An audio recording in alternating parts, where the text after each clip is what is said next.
எல்லாருக்கும் வணக்கம். இன்னைக்கு நம்ம பார்க்க போற ரிவ்யூ வந்து பார்த்தீங்கன்னா, கோட் திரைப்படத்துடைய உண்மையான ரிவ்யூ பார்க்க போறோம். நீங்க வந்து ஆல்ரெடி ஆன்லைன்ல பார்த்துருப்பீங்க. ட்விட்டர்ல, Facebookல அதே மாதிரி வந்து அந்த தியேட்டர்லேருந்து வந்து ஆடியன்ஸ்ல வெளியே வராங்களா, அவங்க பேசுனது எல்லாத்தையும் நீங்க பார்த்துருப்பீங்க. கேரளால வந்து ஒரு விதமான ஒரு மிக்ஸ்ட் ரிவ்யூ தான் வந்திருக்கு. அதே மாதிரி ஆந்திராலையும் மிக்ஸ்ட் ரிவ்யூ தான் வந்திருக்கு. சில பேர் நெகட்டிவ் ரிவ்யூ கூட குடுத்துருக்காங்க. பட் அதுக்கெல்லாம் என்ன காரணம் அப்படிங்கிறத வந்து முதல்ல வந்து நம்ம சொல்லணும்னு சொல்லி நான் ஆசைப்படுறேன்.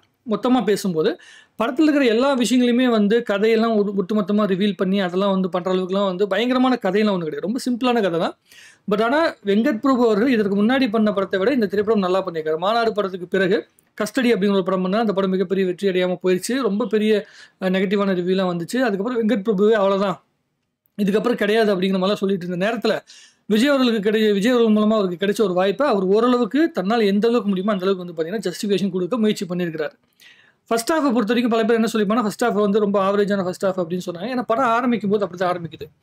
ஏதோ ஒரு மிஷனை வச்சு ஆரம்பிக்குது. நம்ம என்ன சொல்றது, டூம் தூம் இருக்குல்ல, தூம் 2ல வரும்ல, அந்த சீன் மாதிரி ஒரு சீனில் வந்து படம் வந்து ஸ்டார்ட் ஆகுது. அதுக்கப்புறமேட்டு அந்த சீனில் வந்து பார்த்தீங்கன்னா, ஒரு ஒரு தீவிரவாத கும்பலை வந்து எதிர்த்து வந்து இவர் ஏதோ ஒரு மிஷனுக்கு போறாரு. அங்கே தான் வந்து நம்முடைய கேப்டன் அவர்களுடைய அந்த இன்ட்ரோடக்ஷன் காட்டுறாங்க. ஸோ கேப்டன் அவர்களுடைய இன்ட்ரோடக்ஷனில் வந்து அவருடைய வாய்ஸ் வந்து ரொம்ப நல்லா பண்ணியிருக்காங்க. ஏஐல பண்ணியிருக்காங்க. அவர் ஓரளவுக்கு யூஸ் பண்ணியிருக்கிறாங்க. ஆனால் தெரியுது, இப்போ எங்கெங்கெல்லாம் வந்து பார்த்தீங்கன்னா அந்த டிஏஜிங் பண்ணியிருக்காங்களோ, எங்கெல்லாம் கிராஃபிக்ஸ் பண்ணியிருக்காங்களோ, அது வந்து ரொம்ப பயங்கரமாலாம் நம்ம ஹாலிவுட்டில் பார்க்குற மாதிரிலாம் வந்து பண்ண முடியாது. ஆனால் ஓரளவுக்கு ஜஸ்டிஃபிகேஷன் கொடுத்துருக்காங்க. நம்ம கேப்டன் அவர்களை வந்து மறுபடியும் திரையில பார்க்குறது அப்படிங்கிற ஒரு ரொம்ப சந்தோஷமான விஷயம் நடந்துச்சு. அவருடைய வசனங்கள்லாம் பார்க்கும்போது ரொம்ப நல்லா இருந்தது. அந்த மிஸ் யூ கேப்டன் அப்படின்னு வந்து ஒரு போஸ்டர் போட்டாங்க. அது ரொம்ப நல்லா இருந்தது. ஏன்னா அந்த விஷயத்தையாச்சும் ரிவீல் பண்ணலாம்னு சொல்றது. பட் ஆனால் அதுக்கப்புறமேட்டு கதை நகரும் போது கொஞ்சம் வந்து தடுமாற்றத்தோட ஆரம்பிக்குது. எப்படின்னா வந்து அந்த ஃபேமிலி, அதாவது அந்த கேரக்டர் எல்லாத்தையுமே வந்து கொண்டு வரணும்ல. பிரசாந்த் சாருடைய ஃபேமிலி, அதுக்கப்புறம் பிரபுதேவா அவர்களுடைய ஃபேமிலி, அப்புறம் விஜய் அவர்களுடைய ஃபேமிலி, இது எல்லாமே. அவர் லைலா நடிச்சிருக்காங்க, அப்புறமேட்டு ஸ்னேகா நடிச்சிருக்காங்க, ஜெயராம் நடிச்சிருக்காரு. ஸோ இவங்க எல்லாத்துடைய கேரக்டரையுமே ரிவீல் பண்ணுறதுக்காக கொஞ்சம் டைம் எடுக்குது. அந்த டைம் எடுத்து அப்படியே படம் வந்து நகர்ந்து போகுது. ஆனால் அதுக்குள்ளே வருகின்ற சின்ன சின்ன விஷயங்கள், அதாவது அந்த ஃபேமிலி ட்ராமா அப்படிங்கிற விஷயம் வந்து ஓரளவுக்கு நல்லா தான் ஒர்க் அவுட் ஆயிருக்கு. ஆனால் அப்பப்போ விஜய் அவர்கள் வந்து தன்னோட அந்த மாடுலேஷன் இருக்குல்ல, கொஞ்சம் வித்தியாசமான மாடுலேஷன், குரலை ஏற்றி இறக்கி பேசுகிற மாதிரி சில விஷயங்கள் இருக்குது. அதை கொஞ்சம் சட்டிலாகவே அவர் பண்ணியிருக்கலாம். பட் ஆனால் அந்த மாதிரி பண்ணலை. ஆனால் பழைய படங்கள், பல படங்கள் வந்து விஜய் அவர்களுடைய படங்களை கொஞ்சம் ரீகால் பண்ணக்கூடிய விஷயம் இருந்துச்சு. எதுனா அந்த மருதமலை மாமணிய முருகையான்னு சொல்லிட்டு வந்து இந்த கில்லி படத்தில் வர அந்த விஷயம்லாம் வந்து பார்த்தீங்கன்னா ரிவீல் பண்ணாங்க. அதெல்லாம் கொஞ்சம் நல்லா இருந்தது. பார்க்கும்போது கொஞ்சம் நல்லா இருந்தது, கொஞ்சம் ஃப்ரெஷ்ஷாக இருந்தது. திடீர்னு வந்து 2003 அந்த 2006 இருக்குல்ல, அந்த டைம்லாம் போயிட்டு வந்த மாதிரி ஒரு ஃபீல் வந்தது.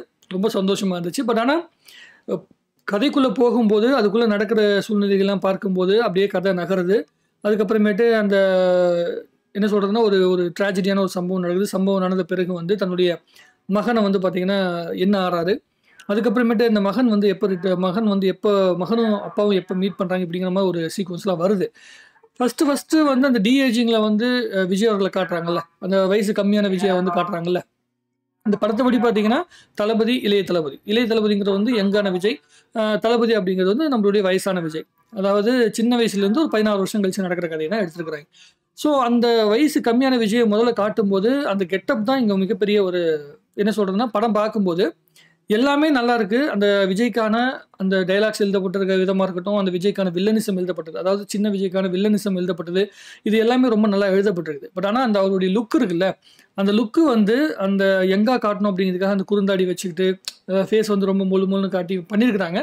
பட் ஆனால் அதை மீறி நமக்கு அந்த லுக்கே பிடிக்கலனா கூட, அதை மீறி வந்து சில இடங்களில் விஜய் அவர்கள் ரொம்ப நல்லா பர்ஃபார்ம் பண்ணியிருக்கிறார்கள். அதுதான் ரொம்ப முக்கியமான விஷயம்.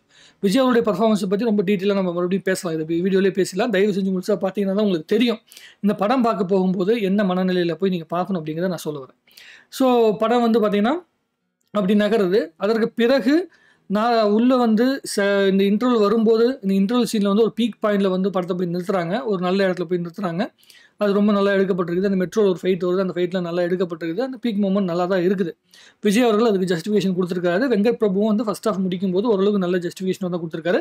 நடுவில் சின்ன கொஞ்ச நேரம் வந்து படம் வந்து கொஞ்சம் டல்லாக போனால் கூட, ஆனால் ஃபர்ஸ்ட் ஹாஃப் முடியும் போது எனக்கு ரொம்ப பிடிச்சிருந்தது. ஃபர்ஸ்ட் ஹாஃப் அந்த ஃபஸ்ட்டு வந்து ஒரு 15 நிமிஷம் கொஞ்சம் தடுமாற்றம் இருந்தது. அதற்கு பிறகு உள்ளே போகும்போது கதைக்குள்ளே போயிடுச்சு. இப்போ எப்படின்னா, ஒரு படம் பார்க்குறோம், ரொம்ப லென்த்தியான ஃபர்ஸ்ட் ஹாஃப் இருக்குது அப்படின்னா, நம்ம வந்து ரொம்ப போர் அடிச்சு என்னடா படம் இப்படி இருக்குது அப்படிங்கிற இடத்துக்குள்ளே நம்மளை கொண்டு போகல. படத்துக்குள்ளே கனெக்டடாக தான் வச்சுருக்காங்க. ஓரளவுக்கு நல்ல கனெக்டடாக தான் வச்சுருக்காங்க. ஜெயராம் சார் வந்து ரொம்ப நல்லா வந்து அவருடைய கேரக்டர் பண்ணியிருக்கிறாப்புல. இவங்க எல்லாருமே இந்த படம் பொறுத்த வரைக்கும் பார்த்தீங்கன்னா, 3 மணி நேரம் 3 நிமிஷம் ஓடுற படத்தில் கிட்டத்தட்ட விஜய் அவர்கள் மட்டுமே ஒரு 2.5 மணி நேரம் நடிச்சிருக்காப்புல.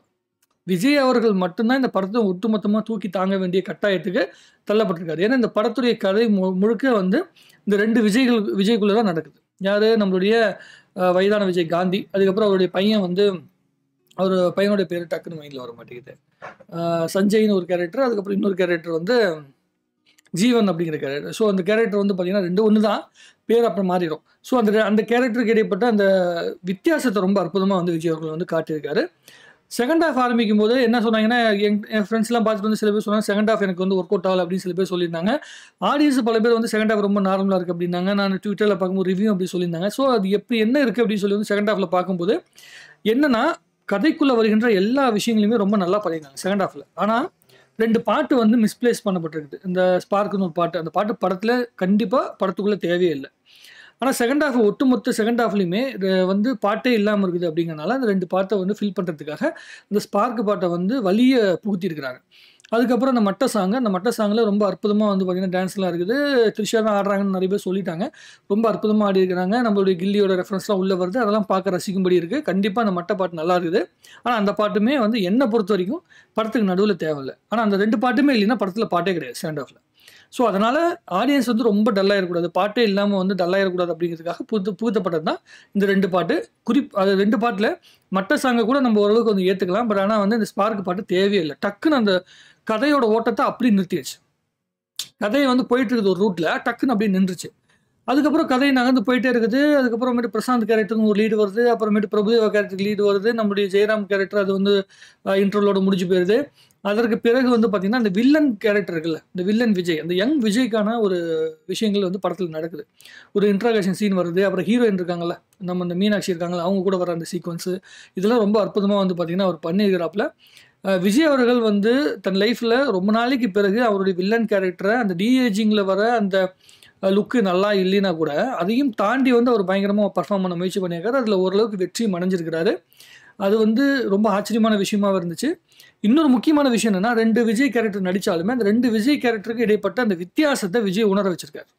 இப்போ அதுதான் எனக்கு வந்து ரொம்ப பயங்கரமாக இருந்தது. விஜய் அவர்கள் வந்து என்ன சொல்லுவாங்கன்னா, அந்த மாடுலேஷன் ஒரு விஷயம் இருக்குல்ல, அதை வந்து நிறைய இடங்களில் பயன்படுத்தும் போது மட்டும்தான் வந்து அது கொஞ்சம் கிரிஞ்சாக தெரியுது. பட் ஆனால் அதை தாண்டி ஒரு பர்ஃபார்மன்ஸ் ஓரியன்டாக அவர் பண்ணும்போது அவரால் என்ன முடியுமோ அவருக்கு கொடுக்கப்பட்ட அந்த டாஸ்க்கை ஓரளவுக்கு நல்லபடியாக பண்ண மாதிரி தான் எனக்கு தெரியுது, நான் படம் பார்த்த வரைக்கும்.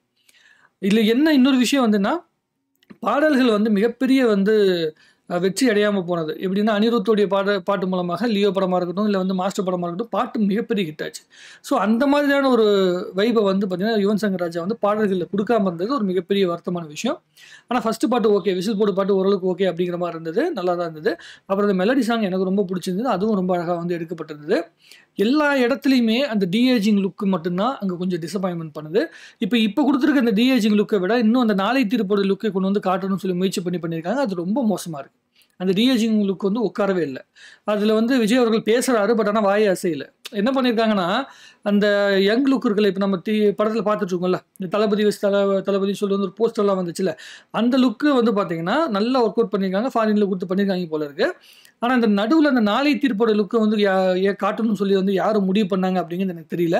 அந்த லுக்கு வந்து பார்த்தீங்கன்னா சரியாக ஒர்க் அவுட் ஆகலை. ஆனால் அந்த லுக்கு ஒர்க் அவுட் ஆகிருந்துச்சுன்னா அது இன்னும் நல்லா டிஏஜிங் செய்யப்பட்டிருந்து சூப்பராக பண்ணியிருந்தாங்கன்னா அந்த சீன் வந்து ரொம்ப நல்ல சீன். அந்த சீனை வந்து அந்த லுக்கு நல்லானால எனக்கு வந்து கனெக்ட் ஆகலை, எமோஷ்னலாக கனெக்ட் ஆகலை. மற்றபடி மீது எல்லாமே நல்லாயிருக்கு. மோகன் சார் வந்து தனக்கு கொடுக்கப்பட்ட டாஸ்க்கு ரொம்ப நல்லா பண்ணியிருக்கிறாப்புல. பட் ஆனால் ஒரு பவர்ஃபுல்லாக வில்லனாக வந்து நம்ம மோகன் அவர்களை வந்து உணர முடியல. அவர் வந்து ஓரளவுக்கு, ஏன்னா மோகன் சார் வந்து இவ்வளோ நெகட்டிவான ஒரு ஷேரில் நம்ம பார்த்தது கிடையாது. ஆனால் அவர் ஓரளவுக்கு ஜஸ்டிஃபிகேஷன் கொடுத்துருக்காரு. இந்த படத்தை பொறுத்த வரைக்கும் இவங்க எல்லாத்த விட ஒரு பெரிய வில்லனா விஜய் அவர்களை காட்டணும் அப்படிங்கிறது தான் இங்கே முக்கியமானது. விஜய் அவர்களுக்கு எதிரி விஜய் மட்டும்தான் அப்படிங்கிற அந்த தாட் ப்ராசஸை காட்டணும் அப்படிங்கிறது தான் இங்கே படத்தில் மெயின் டாஸ்க்காக வச்சு பண்ணியிருக்காங்க. அதை ஓரளவுக்கு நல்லா தான் பண்ணியிருக்கிறாங்க. அதை விஜய் அவர்கள் சரியாக பண்ணியிருக்காரு. கிளைமேக்ஸை பொறுத்த வரைக்கும் என்னென்னா, கிளைமேக்ஸ் நல்லபடியாக கதை போகுது. அதுக்கப்புறம் அந்த என்ன சொல்லுவாங்க, அந்த ஸ்டேடியமில் வந்து பார்த்தீங்கன்னா இறுதி ஃபைட் நடக்குது. அதில் என்ன ஒரு ப்ராப்ளம்னா, கிளைமேக்ஸோட ஃபைட் வந்து கொஞ்சம் லென்த்தாக போயிட்டு, அதுதான் வந்து கொஞ்சம், ஏன்னா ரொம்ப நேரம் போகிற மாதிரி ஒரு ஃபீல் ஆகுது. ஏன்னா படத்தில் பாட்டே இல்லையா, செகண்ட் ஹாஃபில் 2 பாட்டு தான் இருக்குது. அப்போ 10 நிமிஷம் மட்டும் தான் செகண்ட் ஹாஃபில் வந்து பாடல்களில் போயிருக்கு. மீதி அத்தனையுமே கதையில் நகர்ந்துகிட்டே இருக்கனால பொதுவான ஆடியன்ஸ் பார்க்கும்போது, இளைஞர்கள் பார்க்கும்போது அவங்களுக்கு ஒண்ணும் பெருசா தெரியாது. ஏன்னா அவங்க வந்து விஜய் அவர்கள் ரசிக்கிறாங்க. அது மட்டும் தான் பார்க்குறாங்க. பட் ஆனா ஃபேமிலி ஆடியன்ஸ் பார்க்கும்போது அவங்களுக்கு பாட்டு இல்லைனாலோ, இல்ல வந்து வெறும் கதைக்குள்ள மட்டுமே போயிட்டு வெறும் ஃபைட்டு, சண்டை, துப்பாக்கி சூடு இப்படி மட்டுமே போயிட்டு இருக்குதுன்னு வச்சுக்கங்களேன். அவங்களுக்கு என்ன ஆகும்னா கொஞ்சம் டயர்ட் ஆயிரும். அது மட்டும் தான் எப்படி ஃபேமிலி ஆடியன்ஸ் ஏத்துக்க போறாங்க அப்படிங்கிறது நமக்கு தெரியல. ஆனா இங்க இருக்க ரிவ்யூவர்ஸ் வந்து ஒரு மிகப்பெரிய தவறு பண்ணியிருக்காங்க. என்ன பண்ணியிருக்காங்கன்னா, இவங்க எல்லாருமே இந்த படத்த உடனே வந்து ஃபேமிலி ஆடியன்ஸ்க்கு பிடிக்கும் அப்படிங்கிற மாரி நகர்த்துறாங்க. ஃபர்ஸ்ட் ஹால்ஃப் வந்து ஃபேமிலி ஆடியன்ஸ்க்கு பிடிக்கும். மாற்று கருத்து இல்ல. ஆனா செகண்ட் ஹால்ஃப்ல வர ஸ்க்ரீன் பிளே எல்லாமே வந்து இளைஞர்களுக்கு தான் பிடிக்கிற மாரி பண்ணப்பட்டிருக்கே தவிர, ஃபேமிலி ஆடியன்ஸ்க்காக உருவாக்கப்பட்டது கிடையாது. ஃபர்ஸ்ட்டு இந்த திரைப்படத்த இளைஞர்கள்கிட்ட வந்து கரெக்ட்டா புரிதலோட கொண்டு போய் சேர்த்தணும். ஆனா அத சேர்த்தாம, இவங்க டைரக்ட்டா ஃபேமிலி ஆடியன்ஸ்ட்ட கொண்டு போய் படத்த கொண்டு போய் சேர்த்தது, படத்துக்கு வந்து ஒரு பின்னடைவ கொண்டு வந்து சேர்த்தோம். ஏன்னா ஃபேமிலி ஆடியன்ஸ வந்து இந்த மனநிலைக்குள்ள கொண்டு போகக்கூடாது. நீங்க வந்து வெறும் ஆக்ஷன் இருக்கு, அதே மாரி ஃபைட் இருக்குது அப்படிங்கிற இடத்துக்குள்ள மட்டுமே கொண்டு போக முடியாது. வெறும் இந்த வில்லன் கேரக்டர் நம்ம ரசிக்கிற மாரி, இளைஞர்கள் ரசிக்கிற மாரி, ஃபேமிலியோட உட்காந்து பார்க்குறவங்க ரசிப்பாங்களா? அப்படிங்கிறது ஒரு கேள்விக்குறி இருக்கு. அத வந்து இதுக்கு அடுத்த வாரம், இந்த வாரம் எண்டு வரும்போது தான் நமக்கு தெரியும். அவங்க எப்படி ரசிக்கிறாங்க அப்படிங்கிறது. யுவன் சங்கர் ராஜா அவர்கள் வந்து ஒரே பேக்ரவுண்ட் மியூசிக்க வந்து படம் ஃபுல்லா போட்ட மாரி தான் இருக்கே தவிர, அது வந்து பெரிய இம்பாக்ட்ட நம்ம நெனைச்ச அளவுக்கு ஒரு பெரிய இம்பாக்ட் வந்து உருவாக்கல. யுவன் சங்கர் ராஜா அவர்கள் வந்து இந்த படத்துக்கு ஏன் வந்து இவ்வளோ டல்லா வந்து பார்த்தீங்கன்னா பண்ணியிருக்காரு அப்படிங்கிறது எனக்கு தெரியல. பாடல்களும் டல்லா இருக்கு, மியூசிக் ரொம்ப டல்லா இருக்கு. இன்னும் கொஞ்சம் அவர் ஒர்க் அவுட் பண்ணியிருக்கலாம் அப்படின்னு நான் நெனைக்கிறேன். இதுல நெறைய ரெஃபரன்ஸ் வருது. தலைவர் ரெஃபரன்ஸ் வருது. ரஜினி சாரோட ஒரு பாட்டு ஒரு ரெஃபரன்ஸ் வருது. அதுக்கப்புறம் இளையராஜா சாரோட பாட்டு வந்து ஒரு ரெஃபரன்ஸ் வருது. அதற்கு பிறகு வந்து பார்த்தீங்கன்னா, நம்மளுடைய கேப்டன் அவர்களுடைய ரெஃபரன்ஸு, அதுக்கப்புறம் அஜித் அவர்களுடைய ரெஃபரன்ஸ் வந்து கிளைமேக்ஸ்ல ஒரு பீக் மொமெண்ட்ல வந்து அது வருது. அது ஆல்ரெடி எல்லாம் நெறைய பேர் வந்து ட்விட்டர்ல போட்டிருந்தாங்க. ரிவீல் பண்ணிட்டாங்க அவனுங்க. இவனுங்க சும்மா இருக்க மாட்டாய்ங்க. ஒரு படம் பார்த்தாங்கன்னா, இவங்களுக்கு வந்து கேமராமேன் வீடியோ எடுக்கிறத விட, இவங்க போய் படம் பார்க்க போறாங்களா? இல்ல வீடியோ எடுக்க போறாங்களான்னே தெரியல. ஒரு படம் எடுக்கப்படுதுன்னா, வீடியோ எடுத்துக்க, அத நீ பார்த்துக்க. உன்னோட WhatsAppல ஸ்டேட்டஸா போடு. தப்பில்ல. நீ வந்து ஒரு சோசியல் மீடியால டைரக்ட்டா போடும்போது, ஒரு ரூ. 380,00,00,000 செலவு பண்ண ஒரு படத்துக்கு வந்து சர்வசாதாரணமா தூக்கி போடுறாய்ங்க. அது எந்த விதத்தில பாசிட்டிவான விஷயம்னு தெரியல. இந்த படத்துடைய விஜயோட டைட்டில் போடுறாங்கல்ல, அத போடலாம். விஜயகாந்த் சாருடைய இந்த லுக்க போடலாம். இதெல்லாம் போடலாம். தப்பில்ல. அத மீறி போடுறதுனா.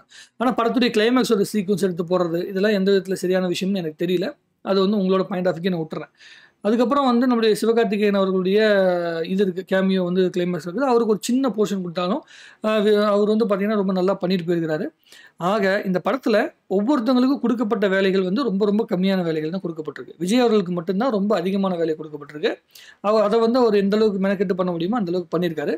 இந்த 2 பாட்ட தூக்கிட்டு, படத்த இன்னும் வந்து ஒரு 15 நிமிஷம் 15 நிமிஷம் வந்து இன்னும் ஷார்ப்பா எடிட் பண்ணியிருந்து, இந்த படத்த வந்து ஒரு 2 மணி நேரம் 40 நிமிஷத்துல முடிச்சிருந்தாங்கன்னா, இந்த படம் வந்து ரொம்ப ரொம்ப நல்ல திரைப்படமாக இன்னும் பேசப்பட்டிருக்கும். இன்னும் பயங்கரமா பேசப்பட்டிருக்கும். ஆடியன்ஸ் வந்து ரொம்ப ரிப்பீட் ஆடியன்ஸ் வேல்யூ வந்து அதாவது ரிப்பீட் வேல்யூன்னு சொல்லுவாங்கல்ல, அது வந்து இன்னும் அதிகமா கூடியிருக்கும் அப்படிங்கிறது என்னுடைய பாயிண்ட் ஆஃப் வியூ. ஆக என்ன பொறுத்தவரைக்கும், எனக்கு பொறுத்தவரைக்கும் நான் ஒரு பொதுவான ஆடியன்ஸா பார்க்கும்போது, இந்த திரைப்படத்த ஒரு முறை கண்டிப்பாக பார்க்கலாம். நீங்க லியோ படத்துல இருக்கிற செகண்ட் ஹால்ஃப் மாரி இல்லாம, இந்த படத்துடைய செகண்ட் ஹால்ஃப் வந்து லியோ படத்துடைய செகண்ட் ஹால்ஃப் விட ரொம்ப நல்லாவே தான் எடுக்கப்பட்டிருக்குது. அவ்வளவு மோசமாக எடுக்கப்படல. அப்படிங்கிறது என்னுடைய பாயிண்ட் ஆஃப் வியூ, என்னுடைய புரிதல். ஸோ நம்ப என்னன்னா, ஒரு ரிவ்யூ சொல்லும்போது, நம்ம என்ன மனநிலையில பார்த்தோங்கிறது மட்டும் தான் நம்ம முதல்ல சொன்னோம். எல்லா ஆடியன்ஸும் இப்படி தான் பார்ப்பாங்க, அப்படின்னு நம்ம சொல்லக்கூடாது. ஆனா இங்க இருக்க ரிவ்யூவர் என்னன்னா, ஆடியன்ஸ் இப்படி தான் எடுத்துப்பாங்க. இப்படி தான் பார்த்துப்பாங்க, அப்படின்னு சொல்லிடுறாங்க. நான் என்ன சொல்றேன்னா, ஃபேமிலி ஆடியன்ஸ் வந்து இத எப்படி ஏத்துப்பாங்கன்னு தெரியல.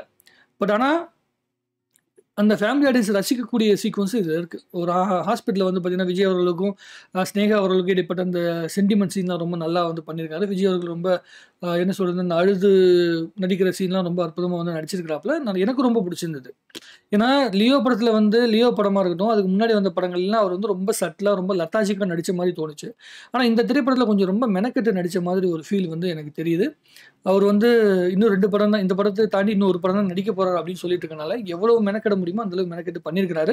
அவருடைய உழைப்பு வந்து மத்த இயக்குனர்கள் கொஞ்சம் வந்து மிஸ்யூஸ் பண்ண மாரி இருந்தது. இத வந்து கரெக்ட்டா வெங்கட் பிரபு யூஸ் பண்ணியிருக்காரு சில இடங்கள்ல அப்படின்னு நான் யோசிக்கிறேன். அதுக்கப்புறம் படம் முடிஞ்சதுக்கு அப்புறமேட்டு இன்னொரு எக்ஸ்ட்ரா ஃபிட்டிங் வந்து போட்டிருக்காய்ங்க. அது வந்து படத்துக்கு தேவையே இல்ல. அது எதுக்கு பண்ணாங்க அப்படின்னு தெரியல. அனிமல்னு ஒரு படம் வந்துச்சுல்ல. அந்த படத்துல வந்து படம் முடிஞ்சதுக்கு பிறகு எக்ஸ்ட்ரா ஃபிட்டிங் ஒண்ணு போட்டிருப்பாய்ங்க. அதே மாரி இந்த படத்துலயும் ஒண்ணு போட்டிருக்காங்க. நீங்க பாருங்க. அத பார்த்துட்டு நீங்க என்னன்னு சொல்லி முடிவு பண்ணுங்க. அது வேணுமா வேணாமான்னு நீங்களே முடிவு பண்ணீங்க. ப்ளூப்பர் வந்து பார்க்கறதுக்கு கொஞ்சம் நல்லா தான் இருந்தது. ஸோ எல்லா விஷயங்களுமே பொதுவா பார்க்கும்போது, the greatest of all time அப்படிங்கிற திரைப்படம் வந்து ஒரு முறை கண்டிப்பாக பார்க்க முடியாத அளவுக்கு எடுக்கப்பட்ட படம் கிடையாது. ஒரு முறை கண்டிப்பாக பார்க்கலாம். ஆனா, படத்துடைய லென்த்த இன்னும் கொஞ்சம் கம்மி பண்ணியிருந்தா இன்னும் நல்லா இருந்திருக்கும். அப்படிங்கிறது என்னுடைய பாயிண்ட் ஆஃப் வியூ. ஆனா, எப்படி சொல்றதுன்னா, நீங்க வந்து ஒரு ஆக்ஷன் மூவி லவ்வரா இருந்து, அதே மாதிரி உங்களுக்கு ஃபேமிலி சென்டிமெண்ட் அப்படிங்கிற விஷயத்தை ரொம்ப ரசிக்கிற ஆட்களாக இருந்தால் இந்த படம் வந்து ஓரளவுக்கு உங்களுக்கு பிடிக்கிறதுக்கான வாய்ப்புகள் உண்டு. இல்லை எனக்கு வந்து வெறும் என்டர்டைன்மெண்ட் தான் இருக்கணும், எனக்கு சண்டை கொலை பண்ணுறது அது இதுன்னு அதெல்லாம் எனக்கு பிடிக்காது அப்படின்னு சொல்லி நீங்கள் பார்த்தீங்கன்னா அவங்களுக்கு இந்த திரைப்படம் வந்து சில இடங்களில் கொஞ்சம் தொய்வை ஏற்படுத்தும் அப்படிங்கிறதுல மாற்றுக்கருத்து கிடையாது. அதே மாதிரி அந்த விஜய் அவர்களுடைய அந்த கேரக்டர் இருக்கு இல்லைங்க, அந்த டிஏஜிங் கேரக்டரை வந்து நீங்கள் அப்படியே ஏற்றுக்கணும். அது அவ்வளோதான், பண்ணி முடிச்சாச்சு, வேறு எதுவும் பண்ண முடியாது. அந்த லுக்கு பிடிக்குதோ பிடிக்கலையோ நீங்கள் அதை ஏற்றுக்கிட்டு இந்த படத்தை பார்த்தீங்கன்னா கண்டிப்பாக இந்த படம் வந்து ஓரளவுக்கு பிடிக்கிறதுக்குண்டான வாய்ப்புகள் உண்டுங்கிறது என்னுடைய பாயிண்ட் ஆஃப் வியூ. நான் என்னுடைய ரிவ்யூ சொல்லிட்டேன். நீங்கள் இந்த படம் பார்த்துருந்தீங்கன்னா உங்களோட ரிவ்யூ எதுவாக இருந்தாலும் சரி கமெண்ட்டில் போடுங்க, இன்னும் நிறைய பேசுவோம். விஜய் அவர்களுக்கு மிகப்பெரிய வாழ்த்துக்கள் சொல்லிக்கிறேன் இந்த படம் வந்து ரிலீஸ் பண்ணியிருக்கிறது. ஏன்னா ரொம்ப நாளுக்கு ஆச்சு ரொம்ப பெரிய படம் வந்து ரிலீஸ் ஆகி. ஸோ எனக்கு ரொம்ப பிடிச்சிருந்த சில மொமெண்ட்ஸ் இந்த படத்தில் இருக்கனால நான் வந்து வாழ்த்துக்கள் சொல்லிக்கிறேன். இன்னொரு படம் இருக்குது விஜய் அவர்களுக்கு, அந்த படத்துலையும் இதே அளவுக்கு உழைப்பை வந்து விஜய் அவர்கள் போடணும் அப்படின்னு நான் வந்து எதிர்பார்க்குறேன். அந்த உழைப்பு இதே அளவுக்கு போட்டு இதே அளவுக்கு ஃப்ரீடம் வெங்கட் பிரபு கொடுக்கப்பட்ட அந்த ஃப்ரீடம் கொடுக்கப்பட்டால் கண்டிப்பாக இன்னும் ஒரு நல்ல திரைப்படத்தை வந்து விஜய் அவர்களிருந்து நம்ம எதிர்பார்க்கலாம். ஆனால் வில்லன் வந்து இன்னும் ஸ்ட்ராங்காக இருக்கணும். இந்த படத்தில் விஜய் அவர்களே வில்லன் இருந்தனால மேக்கப் பண்ணிட்டாரு கொஞ்சம். அடுத்த படம் நடிக்கும்போது அதில் வில்லன் வந்து இதே அளவுக்கு பவர்ஃபுல்லான ஒரு வில்லன் கேரக்டராக உருவாக்கப்படணும் ஸ்கிரிப்டில். இன்னொரு விஷயத்த சொல்ல மறந்துட்டேன், என்னென்னா வெங்கட் பிரபுவோடைய ரைட்டிங்கில் அவர் டைலாக்லாம் ரொம்ப நல்லா எழுதியிருக்காரு. யோகி பாபுடைய காமெடி கூட ஒரு சில இடங்களில் வந்து ரொம்ப நல்லா ஒர்க் அவுட் ஆயிருக்குது. அதே மாதிரி எங்கெங்கெல்லாம் காமெடி வச்சிருக்காங்களோ அது ஓரளவுக்கு வந்து ஒர்க் அவுட் ஆயிருக்கு. ரொம்ப கிரிஞ்சாவெல்லாம் சில இடங்களில் இல்லை.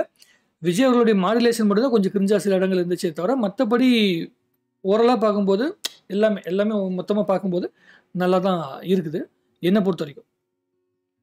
மற்றபடி உங்களுடைய கருத்து எதுவாக சரி கமெண்ட்ல போடுங்க. இன்னும் நிறைய பேசுவோம். வாழ்க தமிழ்நாடு, வளர்க தமிழ் சினிமா. நன்றி, வணக்கம்.